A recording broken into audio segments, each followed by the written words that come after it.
My name's Michael Hogan. We farm in southwest Iowa. We roughly cover 4,200 acres that consist of corn and soybeans. The soils and the terrain here in southwest Iowa, they vary quite a bit. We have some bottom ground, some good ridge ground, but then we have a lot of hills. The CSR, their crop suitability rating, can be really high, and we have some that are really low, and that can change within 100 feet. With my past graduate in Iowa State in agronomy, it kind of just gives you a basis. Economically, boy, everybody's in their own boat. Not everybody has to do everything the same way, so find out what works for you, what size works for you.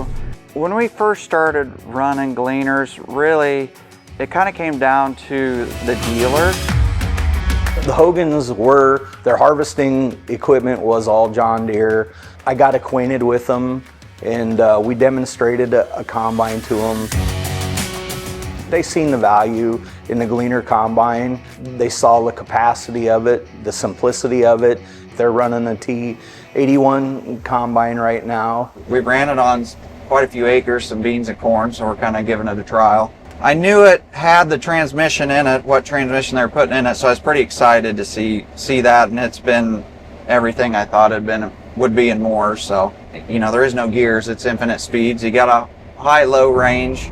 I just think it's way more user-friendly. We'll farm in some bottom ground and then some really steep hills, and that's what's been nice about this. You don't worry about any of that. You drop into a dip, you know, are you going to slow clear down and then come back up and then jump ahead again? No, it's pretty constant down and up and through, and really smooth. The next one is the transmission's the road speed. I think we were going 25 mile an hour the other day, and that's a big improvement. You know, we have some steep terrain on some gravel roads and stuff, and it's a lot more consistent to me, the braking is, and it's more reactive, I would say. The shields that open up for access are amazing. A lot of my farmers do their own service work.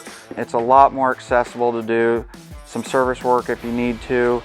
They changed some things around in the engine compartment.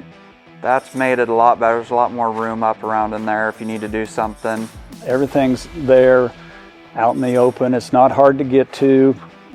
There aren't a lot of complicated mechanisms on there that make it difficult to operate on. Value to a farmer doesn't have to be the cheapest thing on the market, but if it'll go out and run efficiently, which the Massey and Gleaner do with their fuel savings, and the ease of running it, to me that's what value is.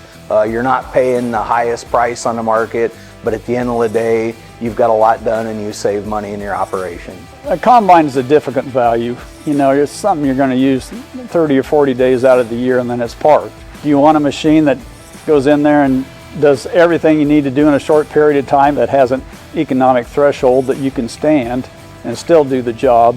Any machine, you're going to push it as fast as you can, and then the turnoff is do we start damaging the grain or do we start losing it out the rear end? And that's always the balance.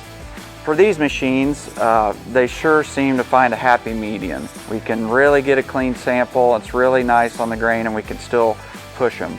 When I think of value, I think of performance and pricing. I mean, can we do the job we need it to do, and it's affordable, plus good service? And we get that too, so to me that's what value is.